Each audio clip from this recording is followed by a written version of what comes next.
Hey, John here again. So, working on this Troybilt, right? And uh, it's a snowblower, of course, but the axle bushings get wore out, right? Nothing you can do about it. They do it on all of them, but so some are easier than others. A lot of times, this bushing here, see how played out that is, and it kind of wreaks havoc on. Both sides are bad, but when they start going back and forth, and that chain just, you get some unwanted extra noises for sure. But so I decided to replace these, and like I said, normally you can take these bushings out right off the axle. Yeah. Unfortunately, Troybilt put them on the inside, so you have to take the complete axle assembly off, and only because you see the flange in there. Trying to work with the best way I can. But so first of all, well, there was a chain here, right? Chain goes up to actually up here to this guy up here, but originally my first step was take this bolt off here, drop this sprocket down so I can get this chain out. This is just sitting back in there. There's a bolt that goes right through it onto the outside of the machine. I took this down a little bit, got the chain off of this, and that was easy enough. I mean, you just cock it back a little bit. It does slide back and forth. Well, second move, I guess I should point out, you got to put these roll pin. I just grind them off anytime I get in a situation like this, that grind mark, because they don't come out of there. They're just rusted in there. And when I put things back together, these washers here, I'll probably just get a little bead of weld on the axle there, just to keep it, preventing it from sliding. That'll do the trick because it's a solid axle. So anyways, the trick here is you got to take this axle out, and of course, like I said, this chain is on there, and you're like, how's this thing come out? This thing doesn't look like it splits. It does. This is like a little gearbox, got spider gears in there, but you're not going to see this seam. The reason you see it now because I loosened this up. The sprocket's loose here because I already took this out. And I wanted to show this because you might be stumped on how it comes out, because you'll be pounding on it and can't figure it out. And the reason is because everything seizes up. So on this right side, the way this happens is there's a flange. Hold on, let me get this flange. And this is what the problem was. The flange. It's unbelievable.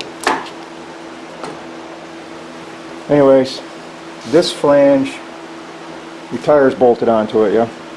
Just the 3 bolts. And unlike the other side, it's just a clip, take the tire off. But anyway, this thing is so rusted it won't even go back in there. But it gets plugged into here, and then this doohickey is, ooh, that's still warm. This is what sticks out, right? And this is all you got to work with. And this little, axles, it's cut here. There's 2 nuts on there. First of all, you take the 2 nuts off, and all you got basically, this tube is on there, and this guy can't put this back on. I gotta, grind down all this rust. So just as if this thing was on here. Yeah, the thing's so rusted. This would stick, out here, and that's all you see. So it won't look like, because it was all rusted, that it could, so you're gonna be stumped. But it does come off of there. Technically, if this thing was new, you would just, pop this. There's a little fiber gasket behind there, caught on fire, because I had to heat the shit out of this to get it to come off. So, if this was new, you would just pop this off, slide this out, and I'll show you in a second. You could slide the whole axle out. But here's what the problem is. You could see in there, you could see rust caked on, built up, and just for bushings. I just want to replace these damn bushings. You can't get to them without, I don't know, you got to get some source of fire, because it ain't happening without it. You can pound, and even with the fire, everything, got everything hot, going hot. It didn't come off right away. I had to take screwdriver. Let's pretend that was in there and that was air. I had to take a screwdriver. That's why this thing got all messed up. 2 pry bars and keep working it. Finally, this thing broke free. And then this wouldn't come off because it's rusted on the shaft. So I just took a hammer, backside, you know, just kept wailing it. And finally it budged. And of course, once it started budging, it came out. But anyways, so that's that. And then to get the rest of the axle out, you have to, you don't have to undo them nuts for the and loosen the sprocket like I did. You do not have to do that. But I'm going to take, I was taking this apart because I wanted to see if there's any grease in there. So once you get that, this thing will slide, you know, the whole, I don't know if you can see it, the whole axle will slide right out of there. Just hold this. I mean, even this could be a little bit rusty too, but just keep sliding it out, and then boom, you got two pieces. Let me take this over to the bench, I'll show you what I'm talking about. So here's the axle. You can see how rusted it is. I mean, it's just caked up. So I'll go ahead and wheel that off, and I'll probably try to get that roll pin out of there just because if it does come out, I'll put another one in. Or, like I said, I'll just put a bead of weld there. It'll work just to say. The reason I took this apart is because I got to do the bushings. That's all I was going to do, but since I have to take everything apart, I did want to see what's doing in here, and it's just, it's still got grease in there, but it's just basically spider gears that, like on a rear end of a car there, you know, so it does look kind of rusty, gummy, crappy stuff, so I'll clean that up and put some new grease in there and give it an extended life, you know. That stuff looks, yeah, it smells good too. So I doubt any water got in there, but it's possible because it does look like it's kind of rusty grease. Anyways, I'll clean that up and do that. So the other thing is over there with the since I have to take everything apart anyways, I might as well go through and do more than we intended, like the bushings was the intention. But because this thing is, you know, apart, this wheel here obviously will come off real easy. There's nothing on the end there, so just take these 4 bolts off, slide it right off. But let's get pretty good chunks in there. The wheels still work, but these are only like $7, so I might as well put one on. And wow, I don't know what happened there. And that'll be that. The belts look good. I already checked them out. Look at all this crap that was coming up. Wow, was I way off. How much do you think that plastic bushing cost? $15 each. And shipping time, it's going to cost you like $40 for these 2 little plastic things. So I got another idea, because it's only wowed out, you know, on the bottom half. I guess that's, you know, gravity just winding a hole. These looks like you could flip them, so I can wind a hole there. That was my initial thought, but then I see taking this apart, clean it up. There's copper bushings in here, you know, and this just fits over this axle, just enough play. So I'll see if I gotta go down Napa and get this anyway. They had this friction plate there. This cost I think this is $15. $15 for this, and 15. Anyways, I'm thinking about putting. See if they got these little. I don't know if you can see that or not, but these copper bushings are pretty common. See if I can get a couple just to put it over the axle, you know, and it'll slip into there. So it'll take up some play, provided they're not there. If they're $15, then what's the point? I'll just get these, but these should be pretty cheap. I'm thinking maybe a couple bucks. So just to take up the play, and I'll switch these around just so it'll wear. See, it didn't wear this bottom side, so I'm assuming this was on the bottom. So I'll flip it around, put that bushing in there, save a couple dollars anyway. So I got to rebuild this thing back up.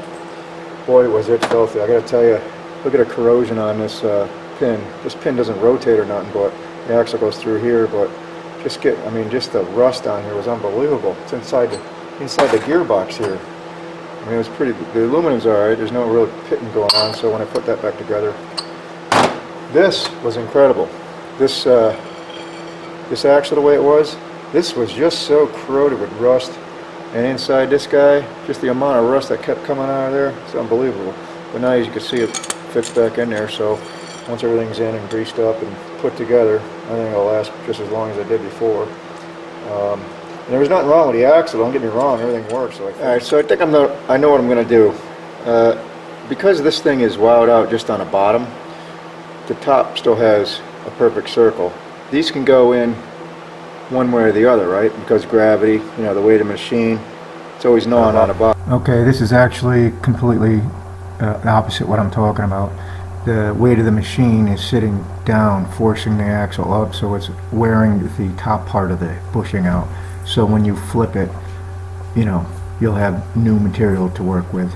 The way I'm explaining here is completely 180 out, but you get the picture. Bottom. So I'm going to flip this around. Now it's got fresh material to gnaw on, right? But I don't like that there's still that gap, because if you pick the machine up, or you know, you put it up there, so you know, there's still going to be a little wobble there. But it will be riding on, you know, the new stuff. So what I think I'm going to do here, thought of this when I'm putting this gearbox back together, but this is like a 3/4 inch pipe of copper, just regular plumbing stuff. So what I'm going to do is, when this goes through the shaft, right, the shaft will be here. This is where it rides, so it's a little smoother there, but that'll go like that, right? And then I'll put this guy, when it slides through, I'll just bend these ears up, which will go around. You know, it'll be sitting in this high side, just to take up the gap. I don't like the gap there. And I don't want to pay $15 for this stupid thing. It should only cost 10 cents, but so it'll look like that, you know, with when it's on the axle, and then when everything's together, I'll just reach in there with a screwdriver and bend these up, you know, so it has no place to go. So that'll take up the gap from, you know, where it was wore out. Of course, it'll be the new stuff will be on the bottom, the gap will be on the top. And then this thing should fit in there real snug like. Yeah, see there? No play at all. No play at all. And then I'll bend them up when I get everything together. So that's what I'm going to do. I'm just going to jerry-rig this thing back together, because I just can't see. By the time I pay $15 for two of these, that's 30 plus shipping. We're talking about $40 worth of crap here that, you know, it's kind of unnecessary. You probably just get away with flipping them over, right? Unless you really let it go and it wore, you know, past the point of no return and you got a big wobble. The problem is you don't want to go too far, because then your chain starts, you know, everything starts jocking and noises, and chain could fall off, I guess, or damage the sprocket, or there's other sprockets in there. So let me get this contraption back together. I mean, these were $1 a piece for these things, so I didn't want to spend too much money. I didn't even know I was going to spend money on this, but I'm glad I did take it apart so I can have this service. Nothing was really damaged, just dryer and popcorn fart, you know how that goes. So so let me get this gearbox together in the shaft and start putting it together. Before I continue, one thing to note on, just like any spider gear setup, like on a rear end of a car, if you're off a tooth, it ain't gonna work. So you got to make sure, because these both shafts have that two slided slots, you got to make sure that your teeth are aligned. And what I kind of did was plug one axle in and align the other one, and kind of sandwich everything together. And you'll know if your top one turns and vice versa, you know, your bottom one turns. You'll know if it's off, you know, just by feel. But then once that's set up, then you can take your axle out, because it's already set up. You know, the holes inside are aligned, and they're not going to get misaligned. It's just that because it's two-sided instead of like a spline deal, they have to be aligned. The two gears on the end here have to be matched up. This is what I'm talking about right here. This, see how, you know, they're only going to plug in one way here into that gear. So if you're off a tooth, this one, you'll get one of them in, but if it's off a tooth, the other one won't line up. You kind of understand what I'm talking about. But now it doesn't matter. You can put these, see, this isn't seated. You just go around until you feel where it is seated. There it is right there. So it plugs in. And then when you're feeding this guy through, you can go through the center and you'll feel it like it's not there. Well, you can see where the mark is here, but just go and rotate it until it plugs in. Boom. But if you have, before you put this together, if you try to put the gears in there, you know, before you had shafts in there, you know, with all the grease there, it's going to be hard to tell where your mark, where those slots are. So what I did was, like I said, I just put one in first, and before I sandwiched everything together, bolted it down, I made sure everything fit. And I was off a tooth, so I had to take it, slide it back off, and go one tooth backwards, and then it worked. So just be aware of that. Now, like I said, because this is all aligned, I could take everything apart and put my axles back in, and See if this little bushing trick will work. All this for plastic bushings, I know, it's crazy. Good design there, Troybilt.